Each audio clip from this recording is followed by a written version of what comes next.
Welcome back guys, स्वागत है आपका हमारे चैनल में।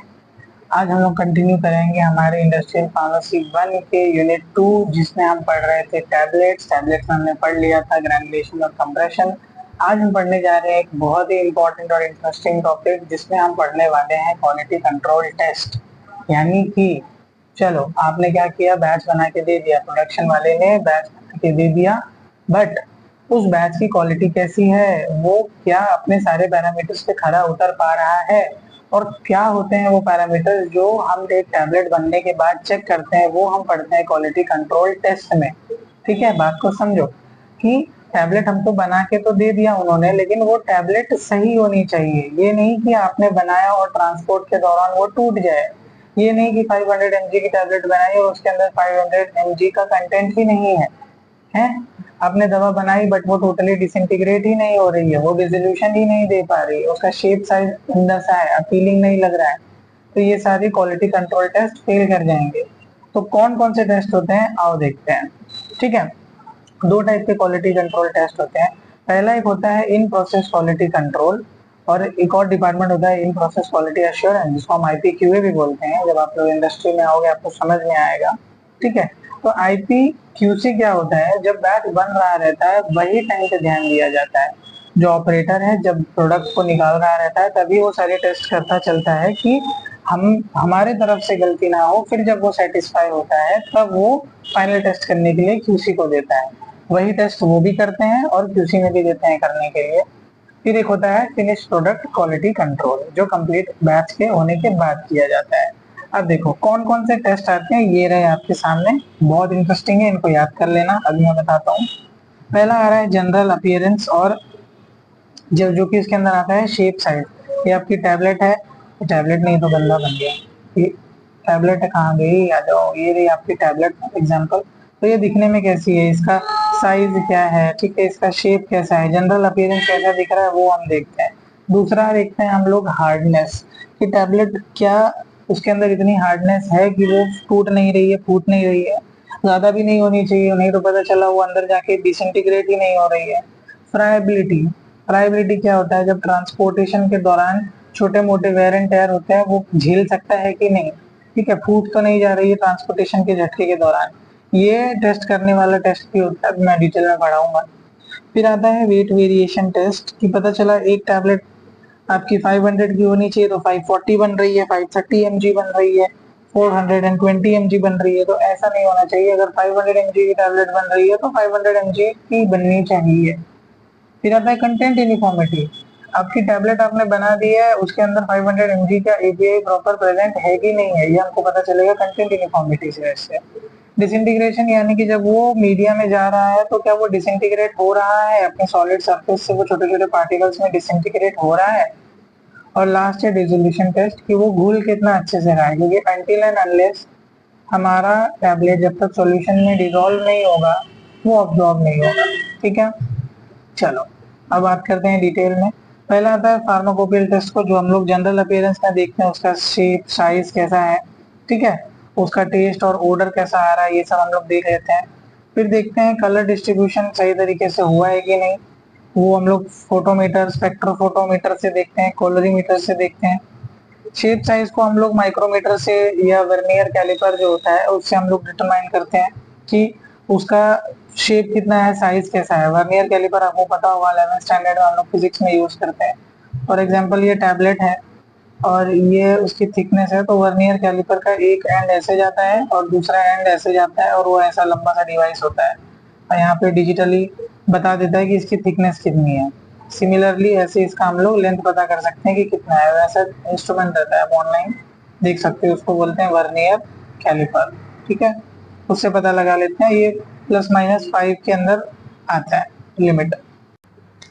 तो शुरू करते हैं हम हमारे वेट वेरिएशन टेस्ट से, जिसमें हम चेक करते हैं कि जो हमारी टैबलेट्स बन रही हैं, इफ हमने उसको 650 mg पे सेट किया है तो क्या हमारी टैबलेट 650 mg की बन रही है, ये हम देखते हैं वेट वेरिएशन टेस्ट में।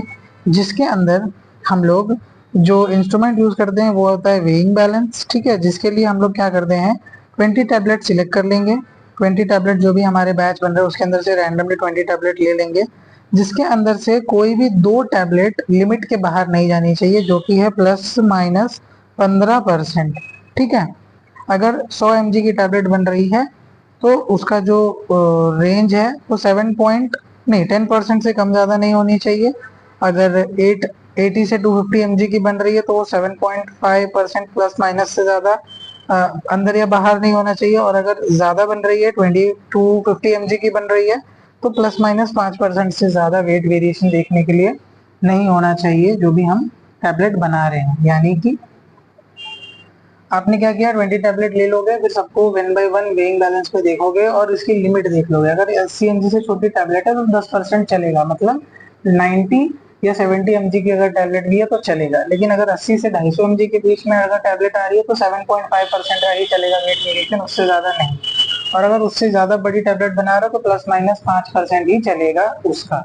ठीक है, तो वो हिसाब से आप कैलकुलेट करके देख सकते हो। और यूएसपी में ये वैल्यू चेंज हो जाती है। यूएसपी के लिए वैल्यू हो जाती है 130 mg प्लस माइनस 10%। अगर 130 mg से लेस है तो वो 10% की छूट दे रहे हैं। अगर 130 से 324 mg के बीच में है तो 7.5%, और अगर 324 mg से ज्यादा है तो प्लस माइनस 5%। हमारा तो उनसे ज्यादा स्ट्रिक्ट गाइडलाइन है। ठीक है, ओके। अब आ रहे हैं हम लोग कंटेंट यूनिफॉर्मिटी टेस्ट से। ये टेस्ट से हमको पता लगता है कि हमारे ड्रग के अंदर जो कंटेंट है वो प्रॉपर मात्रा में है कि नहीं। यानी कि अगर हमने उसके अंदर 100 mg कोई भी एपीआई डाला है तो 100 mg उसके अंदर प्रेजेंट है कि नहीं, ये हमको पता लगता है कंटेंट यूनिफॉर्मिटी टेस्ट से। ये हम लोग एनालिटिकल मेथड यूज करते हैं, स्पेक्ट्रोफोटोमीटर या एचपीएलसी यूज करके उसका ऐसे लगाते हैं जिससे हमको पता चल जाता है कि उसके अंदर कितना कंटेंट है। इसके बाद हम लोग क्या करेंगे, रैंडमली 10 टैबलेट सिलेक्ट कर लेंगे जो भी हमारा बन रहा है। उसके बाद चेक करेंगे जो कंटेंट अगर 10 mg का है तो 10 mg से लेस नहीं होना चाहिए और 10% वेट बाय वेट के इक्विवेलेंट होना चाहिए। इसका एक्सेप्टेंस क्राइटेरिया होता है, यहाँ पे पढ़ रहे हैं हम लोग, एक्सेप्टेंस क्राइटेरिया होता है 15 से 115%। तब मतलब अगर जैसे आपकी 100 mg है तो 85% तक भी कंटेंट आ रहा है तो ठीक है, या 115 तक भी जा रहा है तो ठीक है। 100 mg की अगर आपकी दवा है तो अगर उसके अंदर 115 mg एपीआई पड़ गया है तो भी ठीक है, या अगर 85 से तक आ रहा है तो भी ठीक है। लेकिन इससे ज्यादा कम हो जाएगा तो वो दवा प्रॉपर एक्शन नहीं शो कर पाएगी, जो कि फेल हो जाएगी। ठीक है, सिमिलरली अगर 75 से 125% आ रहा है तो फेल हो जाएगा। ओके, कहाँ गया। और बीपी यूएसपी के हिसाब से क्या कह रहा है कि अगर आपने 25 mg की टैबलेट ली है तो लेस देन 25% इंग्रेडिएंट जो उसका वेट बाय वेट होना चाहिए। नॉट एप्लीकेबल फॉर मल्टीविटामिन, क्योंकि उसमें बहुत सारे चीजें कम पड़ती हैं इसलिए। ठीक है, अगर फेल हो जाता है तो वापस से आप 20 टैबलेट लोगे और उसको टेस्ट करोगे। ओके, फिर हम लोग पढ़ लेते हैं हार्डनेस के बारे में। टैबलेट के अंदर जो है हार्डनेस भी सही होनी चाहिए। ठीक है, टैबलेट की स्ट्रेंथ, जिसके हम लोग मोनसांटो यूज करते हैं टैबलेट टेस्टर, 5 टैबलेट यूज करते हैं। और अगर ओरल टैबलेट है तो 4 से 10 केजी के बीच में उसकी हार्डनेस आनी चाहिए। हाइपोडर्मिक या च्यूएबल टैबलेट तो 3 केजी, और अगर सस्टेन रिलीज टैबलेट है तो 10 से 20 केजी आनी चाहिए, यानी कि वो हार्ड होनी चाहिए। फिर बात करते हैं हम फ्राइबिलिटी टेस्ट की। फ्राइबिलिटी टेस्ट वही होता है कि जब हम लोग टैबलेट बना लिए हैं तो टैबलेट ट्रांसपोर्टेशन के दौरान थोड़े मोड़े झटकों से गुजरेगी, तो वो झटका वेयर एंड टेयर को वो बर्दाश्त कर लेना चाहिए। ये नहीं कि आपने टैबलेट बनाई और ट्रांसपोर्टेशन के दौरान वो टैबलेट गिर के फूट जाएगी। ठीक है, वो नहीं होना चाहिए। तो इसको परफॉर्म करने के लिए हम लोग क्या करते हैं, जो अपैरेटस यूज करते हैं उसको बोलते हैं रॉश फैब्रिलेटर। ठीक है, आईपी में बीपी में यूज होता है, यूएसपी में यूज होता है, लेकिन आईपी बीपी में नहीं होता है। ठीक है, और क्या करते हैं इसको, अनकोटेड टैबलेट के लिए यूज होता है ये। इसमें क्या होता है, ऐसे गोल सा इंस्ट्रूमेंट रहता है। ठीक है, ये बीच में ऐसे रहता है और ऐसे बना रहता है। ठीक है, ये ऐसा फ्रेम में लगा हुआ होता है और यहाँ नीचे ट्रे होती है। इसमें हम लोग क्या करते हैं, हमारी टैबलेट्स को डाल देते हैं ऐसे, और ये ऐसे 1 मिनट में 25 टाइम घूमता है, जिसको हम लोग 4 मिनट तक घुमाते हैं, यानी कि 100 रोटेशन ये लेता है। और टैबलेट को ऐसे उठाएगा और गिराएगा, उठाएगा और गिराएगा, ऐसे ये 100 बार गिराता है। उसके बाद फाइनली हम ले लेते हैं टैबलेट को। इसको करते कैसे हैं, पहले टैबलेट का इनिशियल वेट कर लेते हैं कि पहले टैबलेट कितनी वेट की थी, फिर फाइनल वेट करते हैं कि वो कम कितना हुआ, और उसको डिवाइड कर देते हैं इनिशियल वेट से इंटू 100। तो हमको पता चल जाता है कि ओके इतना परसेंट वेट लॉस हुआ है, जो कि 1% से कम ही होना चाहिए, उससे नीचे ही होना चाहिए, उसके इक्वल होना चाहिए। उससे ज्यादा अगर वेट में लॉस हो रहा है तो वो टैबलेट फ्राइबिलिटी में फेल हो रही है, उसको और अच्छे से बनाना होगा, बाइंडिंग एजेंट और हार्डनेस उसकी सही करनी होगी। समझ गए? हमने पहले टैबलेट ले ली, उसका इनिशियल वेट कर लिया, कितना आया, एक्स एक्स उसका वेट आ गया। उसके बाद हमने उसको 100 बार घुमाया रॉश फेब्रिलेटर में, ठीक है। उसके बाद हमने फाइनल वेट कर लिया, फाइनल वेट आया हमारा वाई वाई, इससे इसको माइनस कर देंगे। उसके बाद फाइनल वेट से नहीं, इनिशियल वेट से उसको डिवाइड करके इंटू 100 कर देंगे, तो जो वैल्यू आएगी वो लेस देन या इक्वल टू 1 होनी चाहिए, तभी वो पास होगा। ठीक है, चल रहा है ना रिकॉर्डिंग? हाँ चल रहा है। फिर बात कर लेते हैं हम डिसइंटीग्रेशन टेस्ट की। अब देखो, डिसइंटीग्रेशन टेस्ट जो है वो भी जरूरी है चेक करना है, क्योंकि टैबलेट जो है हमारी डिसइंटीग्रेट होनी चाहिए मीडियम में जाने के बाद, तभी तो वो डिजोल्व होकर अब्जॉर्ब होगी। ठीक है, तो डिसइंटीग्रेशन टेस्ट परफॉर्म करने के लिए जो अपैरेटस यूज होता है वो होता है डिसइंटीग्रेशन अपैरेटस, ठीक है, जिसको हम लोग डीटी बोलते हैं। इसमें क्या होता है मैं बता दूं, ऐसे वो बना होता है, एक कंटेनर होता है जिसमें हम लोग 1 लीटर हम लोग अपना मीडिया फिल करते हैं, ठीक है। और इसी के अंदर ऊपर से दिखा दूं ऐसे, तो ऐसे गोल गोल करके 6 कंटेनर जैसा बना होता है, ये ऐसे लंबा लंबा रहता है, ठीक है। इसके और ये ऐसे मशीन से ऊपर रहता है, ये अप डाउन इसके अंदर इसको करती है, ठीक है। इसके अंदर ये रहता है, इसको up down up down up down बार बार करती है वो, ताकि जो टैबलेट वो घुल जाए, और इसके अंदर ऐसे टैबलेट हम लोग रखे रहते हैं। ऐसा होता है डिसइंटीग्रेशन अपैरेटस। देखो लिखा है, it contains 2 unit of 6 basket, ठीक है, 2 यूनिट रहती है 6 बास्केट की, ऐसे ऐसे और ऐसे, ठीक है। ऐसे 1 2 3 4 5 6 और 1 2 3 4 5 6 ऐसे बास्केट होती है, ऐसे नीचे तक लंबी लंबी होती है, ठीक है। और ये कंटेनर में होती है ऐसे, कंटेनर ए और बी, और यहाँ मोटर लगा रहता है जो इसको ऊपर और नीचे ऊपर और नीचे ऐसे बार बार करता है, ठीक है।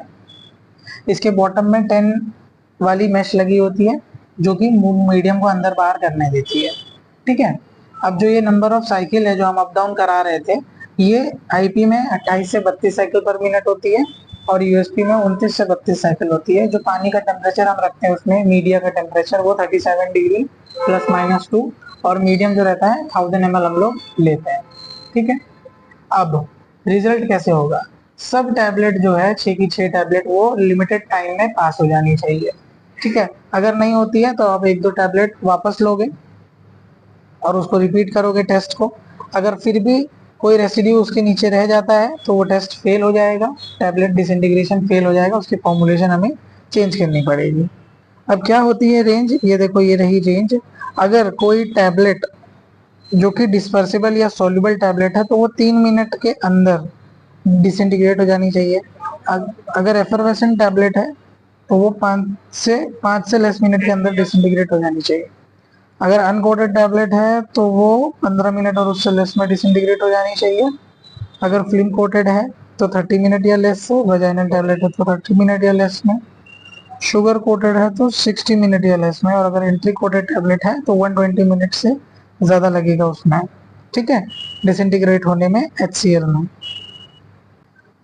और एंट्री कोटेड जो टैबलेट है वो 2 घंटे से ज़्यादा ले लेती है फॉस्फेट बफर में।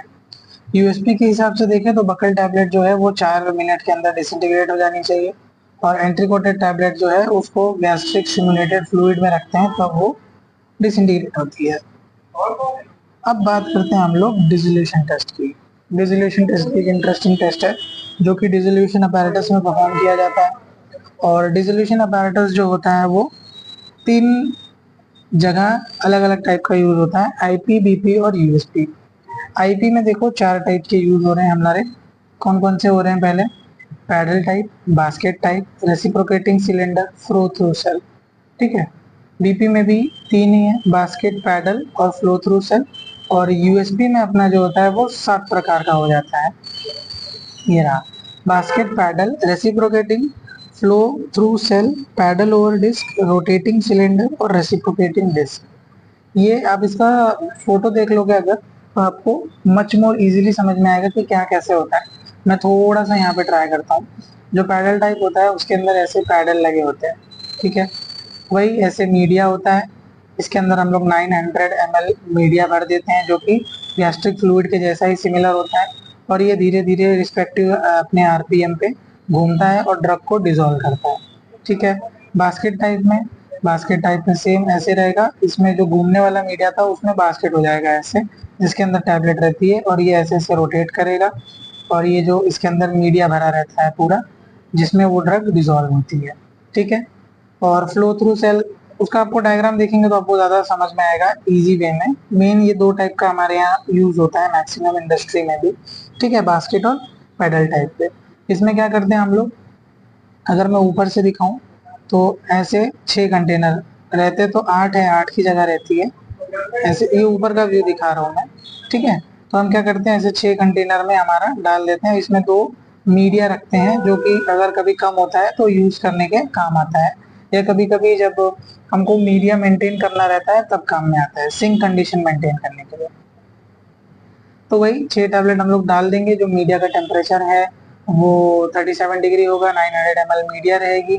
ठीक है, 6 अपैरेटस यूज करते हैं, सैम्पलिंग टाइम ±2%।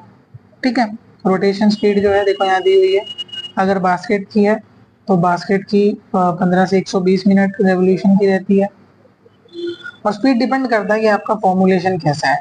ठीक है, और लिमिट यही है कि 70% से ज़्यादा लेस ड्रग नहीं होनी चाहिए डिजॉल्व 45 मिनट्स में। ठीक है, मतलब 45 मिनट अगर घुमाए तो 70% से कम ड्रग वो नहीं होनी चाहिए कि डिजॉल्व नहीं हुई, उसके ऊपर ही रहनी चाहिए, वरना आपका डिसोल्यूशन जो है फेल हो जाएगा। ओके,